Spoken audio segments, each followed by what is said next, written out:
monsters under the bed or hiding in closets. The dark, shadowy corners in your bedroom.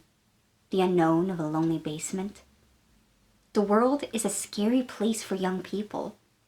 They're just coming into the world, learning so many new things.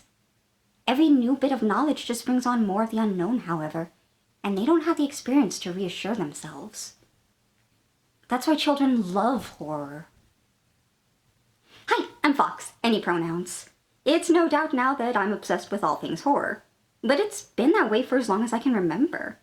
Even as a child, I sought out media that would make my skin crawl, that would have me jumping at every little sound.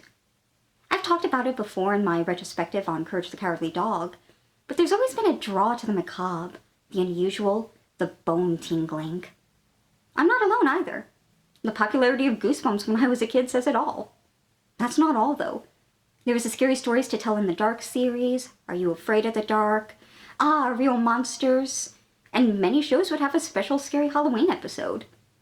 In the 90s and early 2000s, horror-loving kids were fed. The current generation, not so much. There aren't really a lot of horror choices for kids these days. You might say the Five Nights at Freddy's franchise, but that didn't even originate as a kid's game. It was just a game a younger audience latched onto. At least in part because the severe lack of access to age-appropriate horror.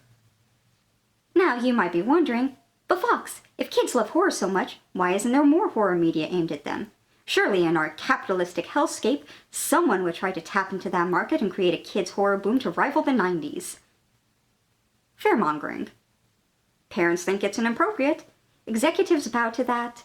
Now the scariest age-appropriate media for kids is... Oh. This is sad. Even once frightening franchises have been watered down. It's no wonder kids have turned to the internet for their frightful fixes. Creepypastas from the aughts, analog horrors of the past few years. Kids seek out any spooky fare they can find. If mainstream media won't nourish them, then they'll go where they can for what they need. I'm not trying to fearmonger myself here. I think it's great kids can find the horror they obviously want to experience online. Of course, there are some issues, like kids who aren't ready for harder horror going unprepared into it. Or the kids who enter adult spaces for fans of the horror media. That's definitely not good. But I get it. They don't have a lot of choices. Especially when we live in an age that is restricting and banning books and other media like Germany in the late 30s. When kids have helicopter parents that make them text back during class, when anything subversive in the smallest way is challenged and attacked, horror is seen as an adult-only genre, and that's not right. It's like people who claim animation is solely for kids. Horror is for everyone. After all, we all have fears. What better way to explore them than through art and stories? Through fiction, where the monsters can't hurt you because they aren't real. Even if they're based on real things or real people, they themselves are fake, and that gives the audience power. Some of you may be going, but Fox, I saw a spooky piece of media as a child and it traumatized me. My answer is simple. So? We could discuss how what many people call trauma from experiencing some scarier media isn't trauma, just, fear. Which is fine. It's natural. You watch something scary and you get scared. Maybe the scare sticks with you. That's fine. Maybe you watch Stephen King's It and are wary of clowns.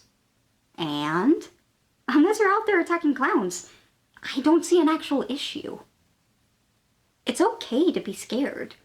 For many people, watching scary things can help regulate anxieties. Even, yes, children. Like I said before, the world is full of unknowns for kids. Everything is new and weird and anxiety-inducing, and often they lack the adult support to get through it all, to process. Kids are smart, and they pick up on things.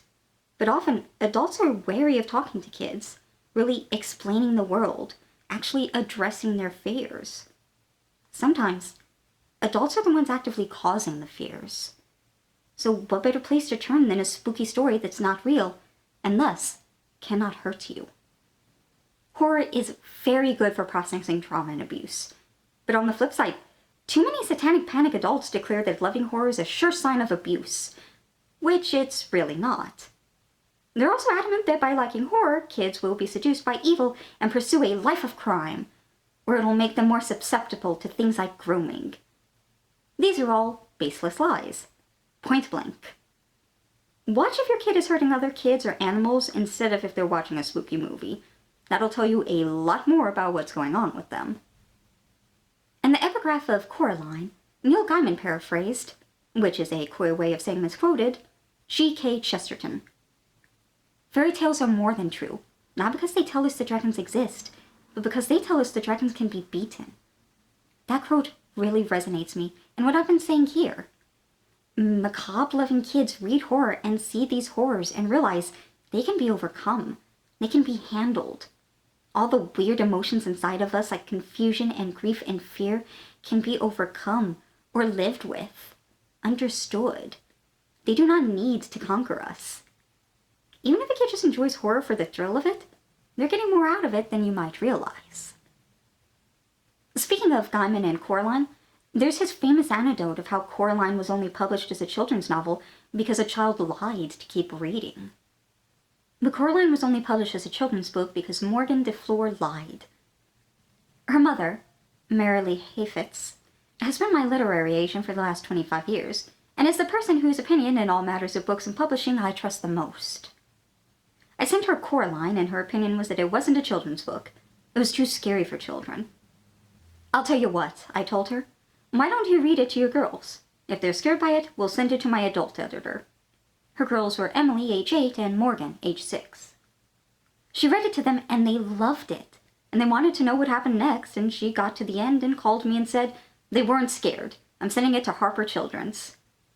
8 years later, I was sitting next to Morgan de Fleur, who was then about 15, at the off-Broadway opening night of a Coraline musical.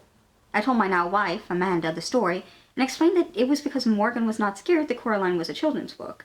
And Morgan said, I was terrified. But I wasn't going to let on that I was scared, because then I wouldn't have found out how it ended. Even terrified, kids want to continue. Of course, there are those that don't, who cannot deal with the slightest thing spooky, who have to sleep with the nightlight on. But just because one type of kid exists, doesn't mean none of them should be allowed to experience the frightening, to give themselves shivers, to delve into realms of monsters and ghouls and very bad things. Every child should have the option, should they so choose, to experience horror. I read an article on Psychology Today about there being 3 types of horror fans. Adrenaline junkies, who are in it for the rush. The white knuckler, who is going through it to help their anxieties, even if it gives them nightmares. And the dark copers, like those kids who use scary stories to deal with the real horrors they're facing. None of these are a better way to experience horror than the others. Each is valid, and each one can be the reason a kid is into the genre. It's important to foster children's joy, even if you don't fully understand that joy. Try to reach out and understand them. Talk to them. Don't discourage their love of horror or tell them that they're wrong for it, or just assume they're being hurt. Communicate, appreciate, and let kids enjoy scary stuff. I feel that right now we could really have another boom in kids' horror. In part because we are still in a deadly pandemic, so kids are seeking out darker material to deal with that. There are people out there creating horror directly for kids and preteens, nurturing their desires for scares. Creeped Out, an anthology horror show, the revival of Are You Afraid of the Dark, the Scary Stories to Tell in the Dark film adaptation in 2019. R.L. Stein's even writing new spooky stories. He's not the only one. I recently found Lindsay Curry, and just look at these covers. There's Catherine Ardenn's Small Spaces series, Scare Waves by Trevor Henderson, the Monsterious series by Matt McMahon, Monster Street series by J.H. Reynolds, Jasmine is Haunted by Marco Shiro, Not Quite a Ghost by Anne Ursu. We even have queer horror like Too Bright to See by Kyle Lukoff. It is out there, and there can be so much more if we foster it, for the kids we were, and for the kids who still need these books today. Support kids' horror, support the artists creating it, and support the young horror lovers in your life. Thanks for joining my lucid screaming.